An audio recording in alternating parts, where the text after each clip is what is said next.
বর্তমানে গত একদিন ধরে ফেসবুকে এই সোশ্যাল মিডিয়ায় আসলে শিক্ষকদের লাঞ্ছনা বঞ্চনা করার যত ভিডিও আমার চোখের সামনে পড়েছে, অন্য কোনো ভিডিও ওইভাবে আমার চোখে পড়ে না এবং প্রত্যেকটা ভিডিওই মর্মাহত ছিল।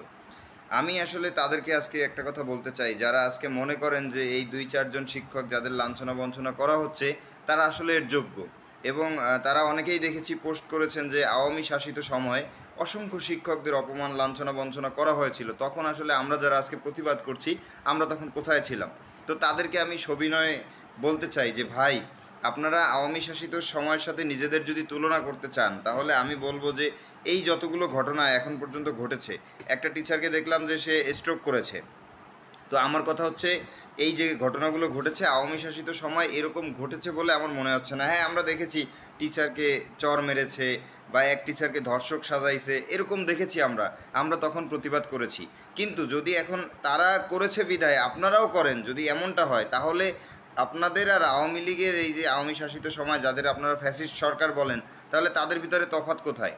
আজকে একজন শিক্ষকের বয়স দেখেন, আপনার বাবার থেকেও বড় বয়সী হবে। সেই শিক্ষকদের গায়ে হাত দিয়ে একজন স্টুডেন্ট তাকে বাধ্য করাচ্ছে তার চাকরি থেকে অবসরে যাওয়ার জন্য। আপনি কে বাধ্য করার জন্য? একজন স্টুডেন্ট কিভাবে পারে একজন টিচারের দিকে আঙুল তুলে কথা বলার জন্য? আজকে আমাদের মন মানসিকতা কোথায় গিয়ে দাঁড়িয়েছে? একজন শিক্ষক যদি আপনার সাথে অন্যায় করে থাকে, হ্যাঁ, বাংলাদেশে আইনের প্রতি শ্রদ্ধা রেখে তাদেরকে আইনের আওতায় আনা হোক এবং তাদের আইনের মাধ্যমে বিচার করানো হোক। কিন্তু আপনি কে তাকে বাধ্য করে চাকরি থেকে অবসরে যেতে বাধ্য করবেন? আপনার স্টুডেন্টের এত পাওয়ার কে দিল? এবং স্টুডেন্টরা কিভাবে এসে একজন শিক্ষকের দিকে আঙুল তুলে কথা বলতেছে, একজন শিক্ষকের গায়ে হাত দিচ্ছে, একজন শিক্ষকের কাছ থেকে মোবাইল কেড়ে নিচ্ছে, কেউ কেউ তাকে মারছে। আমি বুঝতেছি না ভাই। শিক্ষকের মর্যাদা কবিতা যারা আজকে পোস্ট করতেছেন, তাদের যারা গালাগালি দিচ্ছেন, আমি আপনার নৈতিকতা নিয়ে প্রশ্ন তুলি, আমি আপনার শিক্ষা জীবন নিয়ে প্রশ্ন তুলি। আপনি কেমন শিক্ষায় শিক্ষিত হয়েছেন? তাহলে আপনি সুশিক্ষা পান নাই। আজকে খুব মনে পড়ে খুব মনে পড়ে শেখ সাদির উত্তম অধম কবিতাটার কথা। উত্তম অধম কবিতাটা তো আপনার পড়েছেন। চলেন এক পলক একটু দেখে আসি উত্তম অধম কবিতাটা কী ছিল, অনেকে হয়তো ভুলে গেছেন। কুকুর আসিয়া এমন কামড় দিল পথিকের পায়, কামড়ের চোটে বিষ দাঁত ফুটে বিষ লেগে গেল তাই। ঘরে ফিরে এসে বেচারা ভীষণ ব্যথায় জাগে, মেহেটি তাহার তারই সাথে হায় জাগে শিওরের আগে। বাপের এসে বলে ভৎসনার ছলে কপালে রাখিয়া হাত, তুমি কেন বাবা ছেড়ে দিলে তারে, তোমার কি নেই দাঁত? কষ্টে হাসিয়া আর্ত কহিল তুই হাসাইলি মোরে, দাঁত আছে বলে কুকুরের গায়ে দংশি কেমন করে?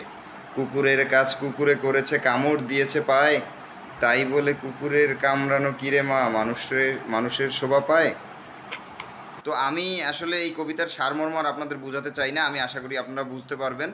তো যে সমস্ত শিক্ষকেরা, আমি শুধু এতটুকু বলবো, যে সমস্ত শিক্ষকেরা অন্যায় অপকর্মের সাথে লিপ্ত ছিল তাদের আইনের আওতায় আনেন এবং আইনের আওতায় এনে আইনের হাতে সোপর্দ করুন। আপনারা বিচার করতে যাবেন না, জোর করে তাদের পদচ্যুত করার চেষ্টা করবেন না। দেখা যায় তাদের পরিবার আছে, তাদের পরিবার তাদের উপর নির্ভরশীল। অনেক শিক্ষক দেখবেন এমন না হয় যে 2-4 দিন পরে আত্মহত্যা করে মারা যাবে, তখন কিন্তু টোটাল শিক্ষিত জাতি, এই যে আমাদের জাতি আসলে প্রশ্নবিদ্ধ হবে। তো আপনারা যা করবেন সেটা ভেবেচিন্তে করবেন। শিক্ষকের প্রতি দয়া করে, তার পদ এবং তার বয়সের প্রতি শ্রদ্ধা রেখে, বিশেষ করে তার পদমর্যাদার উপরে শ্রদ্ধা রেখে তাদের লাঞ্ছনা বঞ্চনা চাপিয়ে দিবেন না। এটা আমার আপনাদের কাছে সবিনয় অনুরোধ। এবং সেই সাথে আমি এতটুকু বলবো যে যে যার জায়গায় শিক্ষা প্রতিষ্ঠানকে প্রোটেস্ট করেন এবং এই শিক্ষা সিস্টেমটাকে পরিবর্তন করার চেষ্টা করুন। পূর্বে কি হয়েছে তার সাথে নিজেদের কম্পেয়ার করে আসলে বর্তমান জামানাটারে তার সাথে অ্যাডজাস্ট করে নেবেন না। তো সবাই ভালো থাকবেন। আমি আমার জায়গা থেকে আমি আমার সকল শিক্ষক যারা ভালো ছিল খারাপ ছিল সকলের প্রতি শ্রদ্ধা রেখেই আসলে এর তীব্র নিন্দা জানাচ্ছি।